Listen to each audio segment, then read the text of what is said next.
everyone. This isn't a postcard from me. My name's Isaac. This is a postcard about a possible future from Uncle Jim Everett, Tasmanian Aboriginal man, instrumental in the Black Theatre movement and also a very strong political activist. Hero. A hero, yeah, thank you.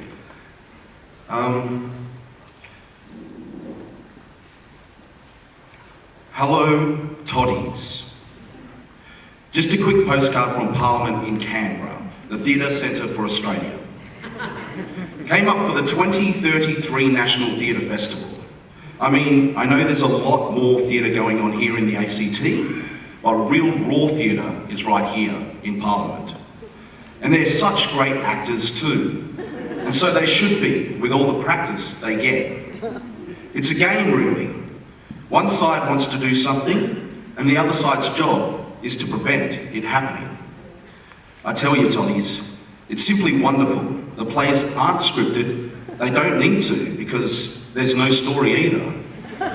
Just a lot of prattle and counter-prattle, and yelling at each other. The speaker is supposed to be in charge, but you wouldn't think so with all the yelling going on. And yelling order at them doesn't do a damn thing. Talk about laugh, it's hilarious, best comedy I've seen in years. The really funny thing about being here for a theatre festival is that so many people are here. So few people are here, rather. I was talking with a fellow last night who said his family were big time into theatre, but when I asked where they were, he said, watching a play on the internet. There appears to be a lot more stuff, more of this stuff going on, this theatre on the net stuff. Can you imagine it, Toddies, performing a play in front of a video camera because no one goes to an actual theatre anymore? We might as well make movies only and be done with it, I reckon. If this keeps up, there will be no theatre at all, nowhere to go and have a group laugh, shed quiet tears. There will be no more chances to drop a quiet fart and smell the theatre up a bit either. All of the fun things will be gone forever. There are a few Aboriginal plays here too, the really down-to-earth sort of stories that they tell in Parliament. There's no Aboriginal actors to speak of. They would probably interfere with whitefella ideas of what Aborigines should look like and act like. No, they speak for us with the wisdom of hundreds of years of colonialist practice. Like there's Jenny Macklin, still Minister for Aboriginal Affairs. Well, now it's Indigenous, isn't it? Well, Jenny entered Parliament yesterday and walked right out to the centre between the parties and stopped dead. She looked like the proverbial rabbit caught in a spotlight. It was a classic, Toddies. She beckoned our usher fella over, and ain't the microphones good here, and she asked, where am I supposed to go? He must have had a good sense of humour, that usher fella. He guided Jenny to the deep right of the Liberal National Coalition. She looked at home there, yarning up with Angela Bishop and the other dinosaurs of their time. Anyway, Jenny got up and spoke about Labor's record of achievements and mentioned the outstanding success of the Northern Territory intervention. She said that it was never about controlling Aboriginal people, but getting them to agree to do what you want. That's what we've been struggling against in almost everything we do, isn't it?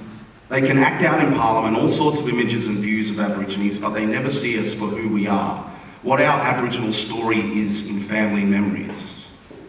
Anyway, we should be able to determine how our stories are told as a major part in how white Australia portrays the Australia story. Jenny took the cake though, when she got up and voted with the Liberals against her own bill to extend the anti-discrimination on Aborigines legislation. It was a really good performance in Parliament, I must say, with all of the outrage and terrible behaviour going on. I had lots of laughs too, but in the end, I felt that nothing had changed at all for Aborigines. Parliament plays out how white Australia sees us, I guess.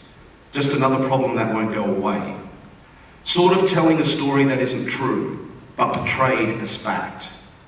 I suppose it's a matter of Aboriginal history not being properly told within the white Australian story, just kept separate, where the Aboriginal story is an add-on. Yes, it's a matter of tell a lie long enough and it will be the truth. If things aren't going to change, well, it ain't blackfellas who should be doing the changing. That's my point of view. Okay, toddies, I'd better sign off here, but if you ever come to Canberra, don't miss the parliamentary plays, you'll piss yourselves. Cheers for now, Jim Everett.